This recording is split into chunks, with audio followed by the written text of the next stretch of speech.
ಪಂಜಾಬ್ನಲ್ಲಿ ಮಳೆ ನಿಂತರೂ ಪ್ರವಾಹದ ಅಬ್ಬರ ನಿಂತಿಲ್ಲ. ನೆರೆ ಹಾವಳಿಗೆ 37 ಜನ ಬಲಿಯಾಗಿದ್ದಾರೆ. ದೆಹಲಿಯಲ್ಲಿ ಉಕ್ಕಿದ ಯಮುನಾ ನದಿಯಿಂದ ಅವಾಂತರಗಳೇ ಸೃಷ್ಟಿಯಾಗಿದೆ. ರಷ್ಯಾದ ಜೊತೆ ದೋಸ್ತಿ ಮಾಡಿದಂತ ಭಾರತದ ವಿರುದ್ಧ ಡೊನಾಲ್ಡ್ ಟ್ರಂಪ್ ಮತ್ತೆ ಕೆಂಗಣ್ಣು. ಇದೆಲ್ಲವನ್ನ ನೋಡೋಣ ನ್ಯಾಷನಲ್ ನ್ಯೂಸ್ ಟಾಪ್ ನಲ್ಲಿ. ಕ್ಷಣ ಕ್ಷಣಕ್ಕೂ ಯಮುನಾ ನದಿ ಉಕ್ಕಿ ಹರಿಯುತ್ತಿದ್ದು ಅಪಾಯದ ಮಟ್ಟ ಮೀರಿ ಹರಿಯುತ್ತಿದೆ. ಹೀಗಾಗಿ ಹಳೆ ರೈಲ್ವೆ ಸೇತುವೆಯಲ್ಲಿ ಯಮುನಾ ನದಿ ನೀರು ನುಗ್ಗಿದೆ. ನದಿ ಪಾತ್ರದ ಪ್ರದೇಶಗಳು ಜಲಾವೃತಗೊಂಡಿವೆ.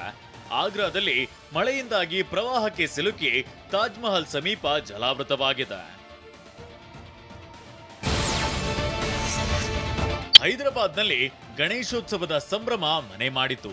69 ಅಡಿ ಬೃಹತ್ ಗಣೇಶ ಮೂರ್ತಿಯನ್ನ ಪ್ರತಿಷ್ಠಾಪಿಸಲಾಗಿದ್ದು, ವಿಶೇಷ ಮೂರ್ತಿಯನ್ನ ನೋಡಲು ಭಕ್ತರ ದಂಡೆ ಆಗಮಿಸಿತ್ತು.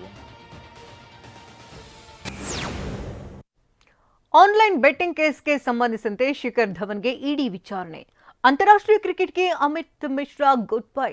ಅತ್ಯಾಚಾರ ಆರೋಪದಿಂದ ಹೈದರ್ ಅಲಿ ಬಚಾವ್. ಅಕ್ಟೋಬರ್ 2ಕ್ಕೆ ಕಾಂತಾರ 1 ಬರೋದು ಫಿಕ್ಸ್. ಇದೆಲ್ಲವನ್ನ ನೋಡೋಣ ಎಂಟರ್ಟೈನ್ಮೆಂಟ್ ನ್ಯೂಸ್ ಟಾಪ್ ನಲ್ಲಿ. ಆನ್ಲೈನ್ ಬೆಟ್ಟಿಂಗ್ ಆಪ್ ಪ್ರಕರಣಕ್ಕೆ ಸಂಬಂಧ ಜಾರಿ ನಿರ್ದೇಶನಾಲಯ ಭಾರತ ತಂಡದ ಮಾಜಿ ಕ್ರಿಕೆಟಿಗ ಶಿಖರ್ ಧವನ್ಗೆ ಸಮನ್ಸ್ ಜಾರಿ ಮಾಡಿದೆ. ದೆಹಲಿಯ ಇಡಿ ಕಚೇರಿಯಲ್ಲಿ ವಿಚಾರಣೆಗೆ ಹಾಜರಾಗಿದ್ದ ಧವನ್ಗೆ ಇಡಿ ಅಧಿಕಾರಿಗಳು ವಿಚಾರಣೆ ನಡೆಸಿದ್ದಾರೆ. ಆರೋಪ ಸಾಬೀತಾದರೆ ದಂಡ ಮತ್ತು ಜೈಲು ಶಿಕ್ಷೆ ಭೀತಿ ಎದುರಾಗಿದೆ.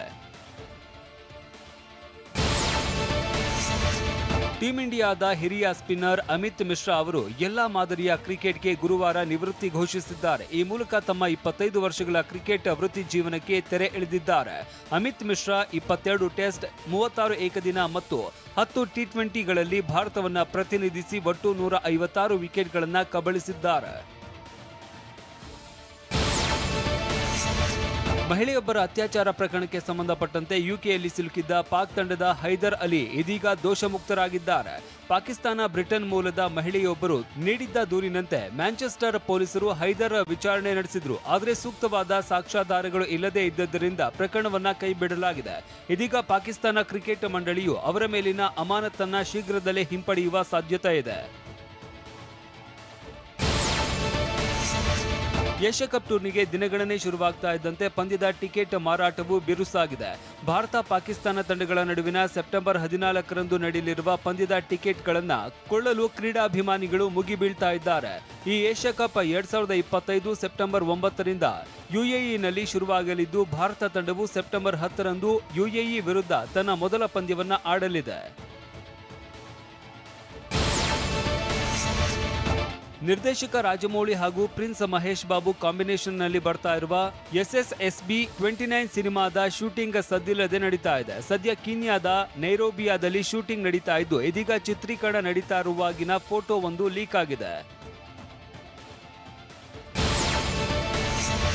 ಭೀಮಾ ಚಿತ್ರದ ಗಿರಿಜಾ ಪಾತ್ರದ ಮೂಲಕ ಕನ್ನಡಿಗರ ಮನಗೆದ್ದಿದ್ದ ಪ್ರಿಯಾ ಕುಂಭ ಸಂಭವ ಚಿತ್ರದಲ್ಲಿ ಪ್ರಮುಖ ಪಾತ್ರದಲ್ಲಿ ನಟಿಸಿದ್ದಾರೆ.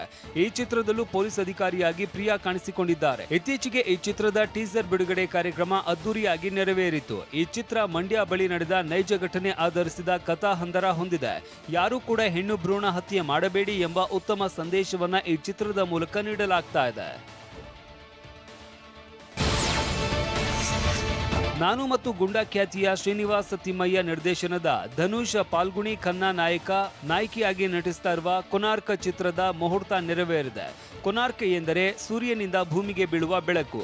ಚಿತ್ರದ ಕಥೆ ಸಿದ್ಧವಾಗುವುದಕ್ಕೆ 2 ವರ್ಷಗಳ ಕಾಲ ಬೇಕಾಯಿತಂತೆ. ಚಿತ್ರದ ಮೊದಲ ಹಂತದ ಚಿತ್ರೀಕರಣ ಅಕ್ಟೋಬರ್ನಲ್ಲಿ ದಕ್ಷಿಣ ಆಫ್ರಿಕಾದಲ್ಲಿ ಆರಂಭವಾಗಲಿದೆ. ಆನಂತರ ಮುಂಬೈ, ಗೋವಾ, ಕಾರವಾರ, ಹೊನ್ನಾವರ, ಬೆಂಗಳೂರು, ಮೈಸೂರಿನಲ್ಲಿ ನಡೆಯಲಿದೆ.